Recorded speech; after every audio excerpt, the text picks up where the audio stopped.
Assalamualaikum warahmatullahi wabarakatuh. Perkenalkan, saya Mizan Maulana, dosen tetap di program studi S1 Ilmu Pertanian, Fakultas Sains Pertanian dan Peternakan, Universitas Islam Kebangsaan Indonesia.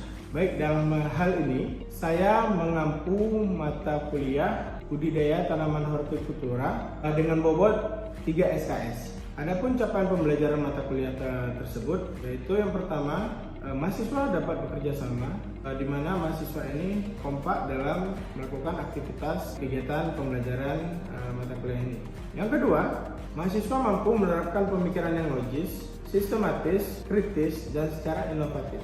Yang ketiga, mahasiswa mampu menyelesaikan masalah yang ada pada budidaya tanaman hortikultura. Yang keempat, mahasiswa mampu menganalisis situasi dengan menggunakan teknologi ataupun inovasi pertanian yang terbaru yang dapat diterapkan ke dalam masyarakat. Adapun sub CPMK pada mata kuliah ini yaitu yang pertama, mampu memahami peranan hortikultura sebagai ilmu seni dan bisnis. Yang kedua, mahasiswa mampu mengelompokkan atau mengklasifikasi tanaman hortikultura. Yang ketiga, mampu memahami pertumbuhan dan faktor penghambat tanaman hortikultura. Yang keempat, mengerti tentang pengelolaan faktor lingkungan dan juga pengelolaan tanah. Yang kelima, mampu memahami arti dan pemahaman serta pemanfaatan perkarangan rumah. Yang keenam, mampu mengerti teknik khusus dalam pemeliharaan tanaman hortikultura pada lahan sekaman salin. Yang ketujuh, mampu memahami nilai estetika dan desain pada hortikultura benih. Yang kedelapan, mahasiswa mampu memahami pertemuan yang telah sebelumnya dilakukan, yaitu dari sub CPMK pertama sampai dengan sub CPMK ke-7. Yang terakhir yaitu mampu menerapkan saintek dan juga teknologi serta inovasi yang dapat dikembangkan oleh mahasiswa dalam budidaya tanaman hortikultura. Baik, bahan kajian ataupun materi yang akan saya sampaikan di mata kuliah budidaya tanaman hortikultura di antaranya yaitu yang pertama, pengertian tentang budidaya tanaman hortikultura. Yang kedua, jenis tanaman hortikultura. Yang ketiga, pemanfaatan lahan perkarangan. Yang keempat, bisnis tanaman hias. Yang kelima, lahan non produktif. Yang keenam, cekaman pada lahan. Yang ketujuh, pemanfaatan hara organik pada tanaman budidaya tanaman hortikultura. 8. Hubungan sosial ekonomi hortikultura. 9. Panen dan pasca panen. 10. Pengolahan dan pasca perlakuan panen. 11. Olahan dan produk tanaman hortikultura. 12. Hubungan hortikultura pada penerapan pertanian berkelanjutan. 13. Pemecahan masalah masyarakat dalam budidaya tanaman hortikultura. Baik, metode penilaian saya yaitu yang pertama adalah penyampaian materi atau penyampaian ilmu kepada mahasiswa dengan menggunakan media infocus secara langsung ataupun dengan cara mengajak mahasiswa ke lapangan. Bahkan ada juga mata kuliah ini dengan praktikum di lahan. Praktikum yang saya terapkan yaitu menggunakan tanaman tomat itu di lahan. Sebagai penilaian saya yaitu dengan 2 SKS berada dalam ruang dan 1 SKS itu saya terapkan di lapangan. Penyampaian lainnya yaitu menggunakan jurnal-jurnal yang telah terbit. Bahkan saya memasukkan jurnal saya sebagai referensi dalam mata kuliah ini sebagai salah satu bentuk integrasi penelitian dosen kepada pembelajaran yang saya terapkan di mata kuliah budidaya tanaman hortikultura ini. Yang kedua, dalam penilaian saya adalah interaksi yang timbul dalam forum mahasiswa, di mana aktifnya mahasiswa dalam tanya menjawab ataupun berdiskusi dalam kelompok ataupun perorangan. Yang terakhir adalah penilaian saya bagaimana kemampuan mahasiswa dalam menyerap materi yang saya ajarkan ataupun yang diserap dari bahan-bahan yang saya berikan kepada mahasiswa. Bahan-bahan itu juga terdapat dari PowerPoint, ada juga dari video, serta dari jurnal yang saya serahkan ke mahasiswa.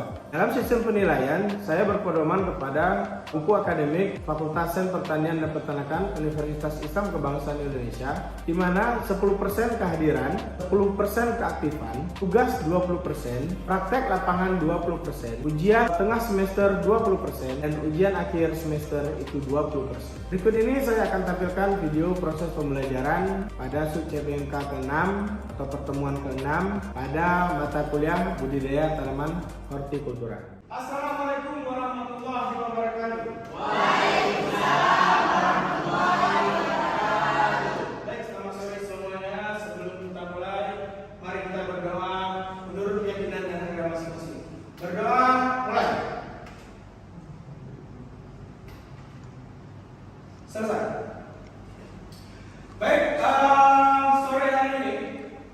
di mata kuliah budidaya tanaman hortikultura. Pada pertemuan ke-6 kita akan membahas tentang masih tema kemarin, yaitu budidaya tanaman cabai. Oke. Nah, sekarang tanaman cabai itu kita kategorikan dalam tanaman yang sangat menghasilkan. Nah, teori hari ini adalah peningkatan hasil tanaman cabai dengan pemberian fungi mikorizа arbuscular. Oke. Nah, arbuscular ini apa? Arbuscular ini adalah sejenis pupuk hayati. Oke. Sekarang, nah, cabai merupakan tanaman hortikultura yang masih memiliki nilai ekonomis yang sangat tinggi dan juga mudah untuk dibudidayakan. Nah, sebelum saya lanjut, ya kan?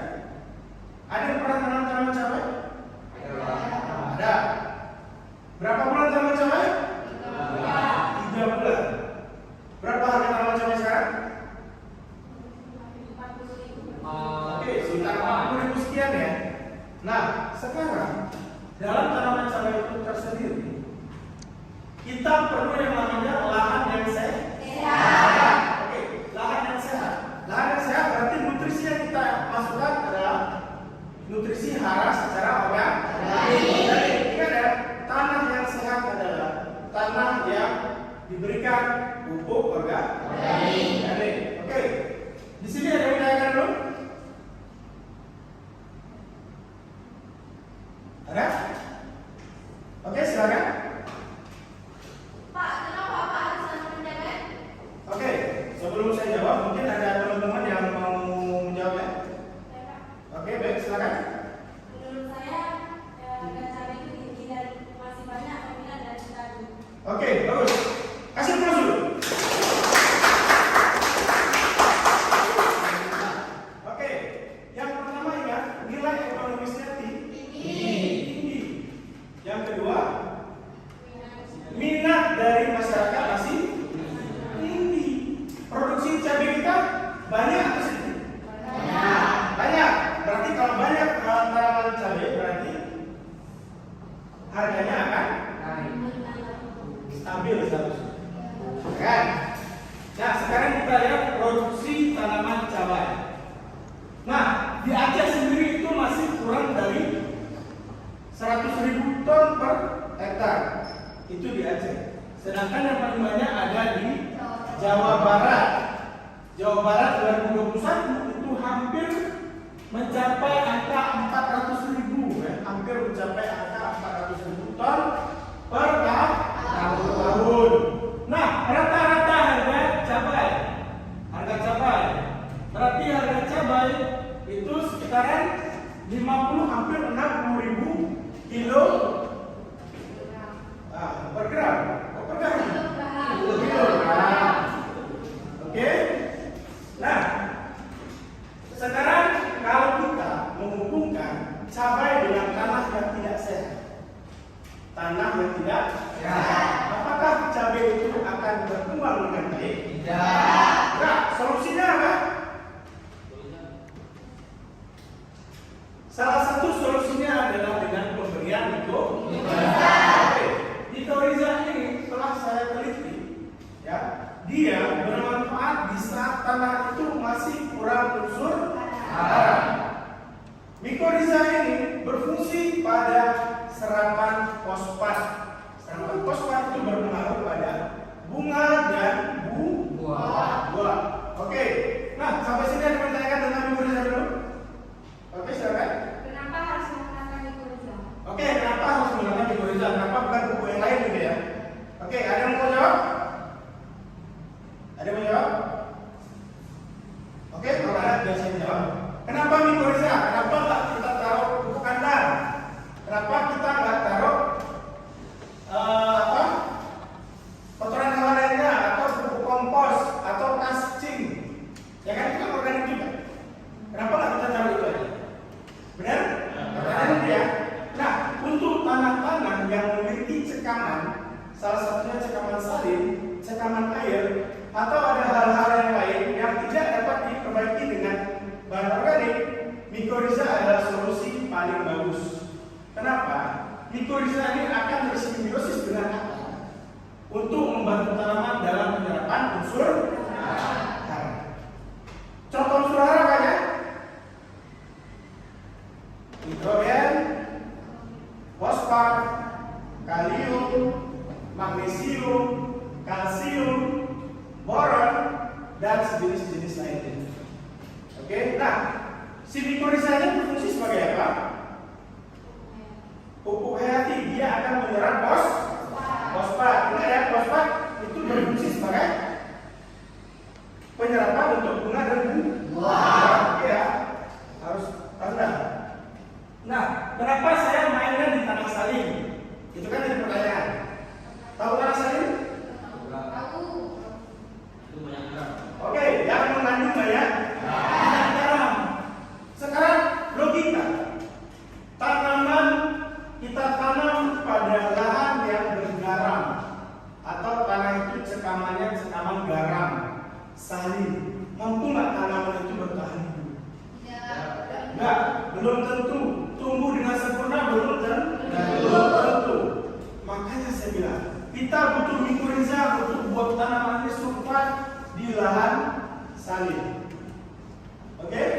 Nah, analogikanya adalah si mikorizaa ini perlu tangan yang lebih banyak. Mikorizaa ini solusinya. Kalau kita berikan mikorizaa, otomatis akar yang tadinya hanya 5 bisa jadi 10 bisa jadi 15. Yang ditambah apa? Hifa pada akar. Hifa bulu-bulu halus yang ada pada akar. Nah, sekarang kalau kita lihat di lahan pesisir. Di lahan pesisir itu tanaman ada nggak sih pertanian nanam cabai? Hampir tidak kan? Ada. Kecuali jaraknya sekitar 1 kilo atau 2 kilometer dari bibir pantai. Itu baru ada. Nah, kenapa orang nggak nanam 20 meter atau 50 meter dari pantai? Kenapa? Karena kandungan garamnya terlalu tinggi. Banyak mengandung garam. Karena tanahnya masih ada kandungan garam. Oke, intinya adalah keracunan dari NaCl atau garam. Nah, biasanya kalau keracunan garam, cara netralinnya bagaimana? Lahan itu harus dicuci dengan air hujan ataupun air tawar. Ya. Nah, makanya selain dengan bantuan air hujan, dengan kita siram dengan air tawar, mikroorganisme mikorizaa tadi itu sangat dibutuhkan oleh tanaman. Intinya itu tadi yang akaran cuma 5 dengan mikorizaa dia akan bantu menyerap hara yang lebih dalam, lebih banyak. Ya, udah masuk ya logikanya ya. Jadi semakin banyak bantuan akar tersebut menyerap hara, bertahan hidupnya semakin kuat. Oke. Nah, sekarang kita lihat. Ini area pesisir, benar? Benar ya? Area pesisir identik dengan yang namanya pasir. Oke, kita nanam di pasir. Ya, kita nanam di pasir. Apakah air itu mudah dengan pasir? Tidak, air itu akan jatuh langsung ke bawah. Dia los, hilang. Nah, cara ngikat airnya gimana? Cara ngikat airnya adalah masih dengan bantuan mikorizaa. Serapan dari akar itu akan lebih kuat dalam menyimpan air. Nah, sekarang kita lihat di mana lebih ekstrim. Ya toh, langsung di bibir pantai. Ini orang bilang mana yang nanam di bibir pantai? Kecuali dia nanam tanaman mangrove. Betul. Tanaman mangrove memang tanaman pantai. Bayangkan si Yahya nanam cabai di bibir pantai, langsung tanpa bantuan apapun. Apakah tanaman nanti akan hidup? Bisa jadi. Belum tentu. Karena apa yang kita dapat? Ini masih dalam bentuk media tanam. Jangan frustasi dulu. Oke, jangan frustasi dulu. Bisa nggak kita usahakan? Bisa. Dalam satu pot pot. Kita masukkan tanah sari tadi segini. Dah, tanah sarinya segini. Ini kita bilang terus sudah tercemar NaCl. Cara mengatasi ini adalah bagaimana? Siram dia dengan air. Udah, tahap pertama. Tahap kedua adalah mencampur pupuk kandang. Pupuk kandang. Udah, campur. Udah dicampur, masukkan si mikoriza. Masukkan mikoriza di sini. Di sini mikorizanya. Tanamannya di mana? Ya ditimpa saja. Masukkan tanamannya di sini. Jelas? Jelas. Nah, kenapa saya bilang timpa mikoriza? Supaya tanaman tersebut mendapatkan infeksi mikoriza langsung ke akar. Ingat, mikoriza ini hanya berperan di akar. Dia membantu tanaman melalui akar. Nanti yang mau penelitian tentang mikoriza ini sangat penting. Ya, serapan haranya seperti apa? Ya, nanti kandungan olahnya seperti apa? Serapan fosfat yang paling penting seperti apa? Itu kita harus lebih mengerti. Tanah-tanah seperti ini biasanya krisis untuk unsur fosfat. Ya, tanah yang kritis unsur fosfatnya pasti rendah. Ya, P tersedianya nggak ada air tinggi. Contoh tanah anisol. Tanah anisol atau tanah pegunungan tergolong tanah subur. Ya kan? Tanah subur, tanah yang hitam. Haranya katanya banyak. Tapi pas dianalisis fosfatnya krisis, terikat dalam tanah. Perannya siapa? Perannya mikoriza. Masukkan mikoriza. Hara yang tadi terikat bisa diserap oleh tanaman dengan mudah karena absorpsi dari fosfat tersebut dibantu oleh mikoriza. Jadi makanya tanaman pegunungan kalau ditambahkan mikoriza, best. Ya, itu the best. Kenapa? Tanaman itu susah loh untuk diserap tanaman hara seperti itu. Oke, jelas? Oke, sekarang kita lihat bahannya. Luas lahan cabai secara nasional stagnan, nggak bertambah, yang ada berkurang. Apa alasan lahan cabai berkurang? Ada yang tahu? Boleh disebut ya? Kalau di tempat kita biasanya dijadikan bangunan. Ada lagi?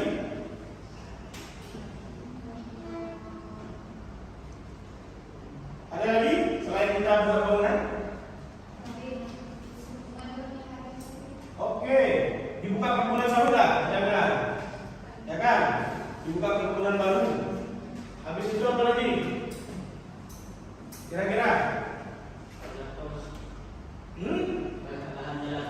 Oke, dibuka lahan jalan baru. Ya kan? Sekarang lahan-lahan jalan itu lahan pertanian rata-rata di bawah. Buka jalan tol. Ya kan? Nah, oke, tapi jangan salahkan jalan tol karena kita masih butuh jalan. Ya, biar cepat nyampe. Nah, masalahnya apa?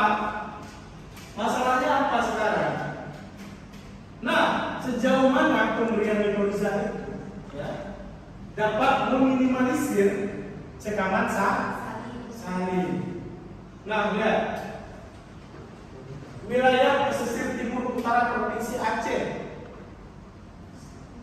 berarti wilayah Aceh Besar, Pidi Jaya, Biren, Aceh Utara, Aceh Timur, bahkan sampai Aceh Tamiang. Nah, itu namanya pesisir timur utara provinsi Aceh. Nah, masalah ini masih ada di Aceh sendiri. Kita jangan lihat nasional. Nasional itu kalau urusan cabai itu udah di atas rata-rata. Kita lihat grafik yang tadi. Oke, kita lihat grafik yang tadi. Aceh kita berapa? Aceh kita berapa? Itu peringkat 7 secara nasional belum cukup. Ya kan? Belum cukup. Kita masih perlahan nih. Lahannya seperti apa? Lahan gunungan tidak. Lahan biasa tidak. Sekarang yang belum ada adalah penggunaan lahan pesisir. Ayo kita gunakan lahan pesisir. Untuk apa? Memperluas produksi lahan untuk tanaman cabai. Hitung-hitungan. Nah, suka hitung-hitungan kan? Suka kan? 1 hektar cabai berapa tanaman? Dengan jarak 70 kali 30 atau 30 kali 60. Ada 3.000 atau 5.000 batang. 1 batang 1 kilo. 1 batang 1 kilo. Kita tadi andai 5.000 batang. 1 batang 1 kilo. 1 kilo harga 50. Tinggi lagi. Oke ya, 1 kilo 30.000 lah. Ya. 1 kilo 30.000. Nah, dari berapa batang? 5.000 kilo ya. Kalau kita target 1 batang 1 kilo. Kali 30.000 kalau dikalikan sebentar berapa? 150 juta. Ya, segitu. Berapa? 150 juta. Benar? Benar ada? Sekali panen? Enggak, bukan sekali panen ini. 20 sampai 30 kali panen. Berapa ya, itu satu siklus. Satu siklus panen namanya. Satu siklus tanam sampai dia mati. Ya, kalau sekali panen nggak mungkin satu batang langsung satu. Ya kan, nggak mungkin 1 batang 1 kilo. Tetap hitungannya satu siklus panen. Apakah panen itu tergantung perawatan dari kita. Nah, kalau dengan penambahan mikrorizal, biasanya panennya lebih panjang. Karena apa? Akarnya tadi lebih kuat. Berarti kan akar yang kuat akan menghasilkan tanaman yang hebat. Oke ya, ngerti? Ada yang bertanyakan dulu? Silakan, ada yang bertanyakan? Apa yang boleh bertanya? Ada? Kalau hitung-hitungannya sini enak ya petani cabai ya? Enak ya? Kalau jadi, berarti ini 150 juta bisa per tahun atau per berapa bulan?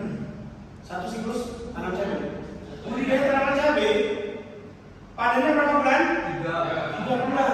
Dari umur 3 bulan sampai umur 8 bulan masih bisa panen. Enak? Enak. Mau nggak? Mau.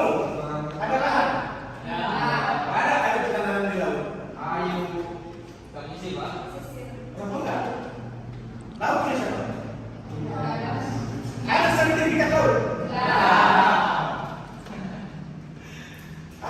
Saya masih punya cita-cita, masih punya mimpi di dalam ombak terdapat tanaman cabai.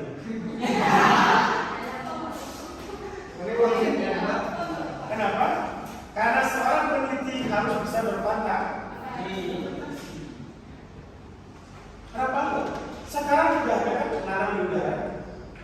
Apa namanya? Aeropon. Udah ada yang nanam di air, udah hidropon. Bentar lagi ada namanya pantai pun. Atau nanam di pesisir kan? Kenapa enggak? Kita sebagai peneliti kita menciptakan sesuatu yang belum pernah diciptakan oleh orang lain. Kita boleh berfantasi, kita boleh semuanya. Yang penting ada sebuah kemajuan yang benar-benar kita lakukan dalam kehidupan kita ini. Minimal 1 kali aja berguna untuk orang lain. Oke, jelas? Jelas. Oke, kita next ya. Nah, tadi udah sampai ke oke. Nah, yang pernah saya lakukan dalam sebuah penelitian, ya, ini adalah tahapannya. Tahapan. Kalau kita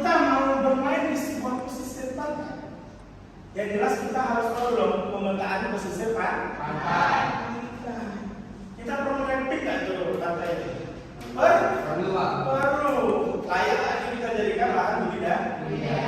Ya, apa kita lahan budidaya ini sangat-sangat sensitif terhadap unsur Oke, nah kita eksplorasi dulu lahan itu. Nah, kita eksplorasi dulu, kita tanya-tanya dulu sama masyarakat, boleh nggak kita gunakan lahan ini? Ya toh? Nah, habis itu nanti udah kita eksplorasi, mikorizanya kita dapat ke daerah. Kita membuat mikoriza, jangan kita lagi beli mikoriza. Kita buat aja, bisa nggak? Bisa. Caranya seperti apa? Eksplorasi. Ambil sampel, cari vegetasi, cari akarnya, ambil itu tanah, inokulasi ke tanaman jagung. Perbanyak dia dengan tanaman jagung. Kenapa tanaman jagung? Tanaman jagung itu mudah diinfeksi oleh mikoriza. Kita kembali lebih awal. Mikoriza hanya bermain di daerah Parakan. Ya, hanya daerah Parakan. Daerah akar bahasa Indonesia apa? Rizos.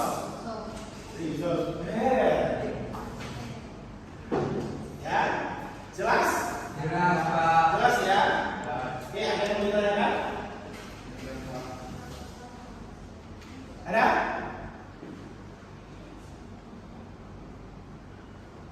Ada? Ada?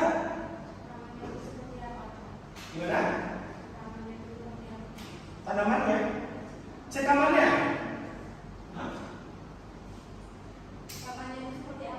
Oke, cekamannya seperti apa? Cekaman itu misalkan kita memberikan asupan garam yang tinggi, itu cekaman. Habis itu ada juga cekaman air. Berarti kita sengaja nih nggak kasih air ke tanaman. Itu namanya cekaman air. Ada namanya cekaman nitrogen. Apakah cekaman nitrogen itu kita memberikan nitrogen yang terlalu banyak atau tidak sama sekali memberikan nitrogen? Itu. Tapi nitrogen itu sudah ada di udara ya? Tidak ada. Jadi tanaman itu secara otomatis akan mengambil nitrogen melalui daun. Nah, oke? Oke, kalau oke berarti kuliah kita sampai di sini dulu. Jangan lupa kalian buat tugas tentang mikoriza dan cekaman. Ya, tentang mikoriza dan cekaman kumpul minggu depan dalam bentuk makalah, baik itu hard copy ataupun soft copy.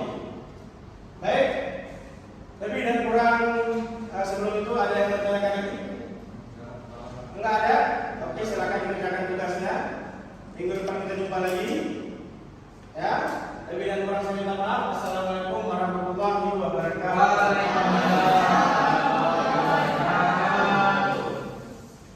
Baik, terima kasih telah menyaksikan video pembelajaran saya. Pembelajaran tersebut akan didukung oleh praktek lapangan langsung ataupun kunjungan ke lapangan tentang cekaman tanah salin. Saya Mizan Maulana, dosen Ilmu Pertanian Universitas Islam Kebangsaan Indonesia, undur diri. Assalamualaikum warahmatullahi wabarakatuh.